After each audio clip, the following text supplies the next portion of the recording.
નમસ્કાર દર્શક મિત્રો, કનેક્ટ ગુજરાતના સીજી એક્સપ્રેસ ન્યૂઝમાં હું આકાંક્ષા આપ સૌનું સ્વાગત કરું છું.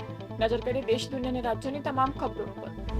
ભચાઉ તાલુકાના નંદગામ નજીક આજે વહેલી સવારે અકસ્માત સર્જાયો હતો, જેમાં 2 વ્યક્તિઓના ઘટના સ્થળે જ મોત નીપજ્યા હતા.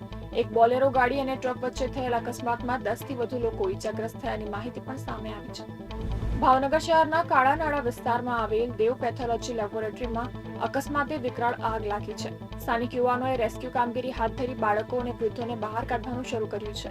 ચારે તરફ અફરાતફરીનો માહોલ સર્જાયો છે.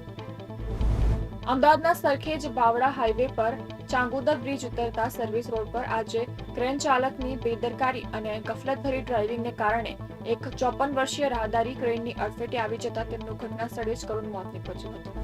રાજસ્થાનમાં આજથી આગામી 3 દિવસ કોલ્ડવેવનું એલર્ટ છે. ચુરુ, ઝુંઝુનુ અને સીકરમાં કોલ્ડવેવનું યલો એલર્ટ રહેશે.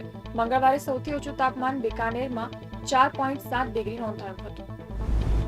આંધ્રપ્રદેશમાં વરિષ્ઠ આઈએએસ અધિકારી ચિન્ના રામુડુની 25 વર્ષીય પુત્રી માધુરી સાહિત્યબાઈએ તેના પિયર તાડીપલ્લીમાં આત્મહત્યા કરી લીધી હતી. રવિવારે માધુરી બાથરૂમમાંથી બહાર ન આવતા પરિવારજનોએ દરવાજો તોડ્યો તો તે ફાંસી પર લટકેલી મળી હતી.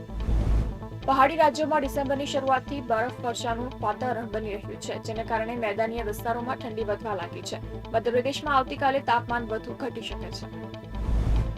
મહારાષ્ટ્રમાં 246 નગર પરિષદ અને 42 નગર પંચાયત માટે આજે મતદાન યોજાઈ રહ્યું છે. ત્યારે એક મતદાન કેન્દ્ર પર એકનાથ શિંદે અને અજીત પવારના નેતાઓ વચ્ચે મારામારી થઈ હોવાના અહેવાલ સામે આવ્યા છે.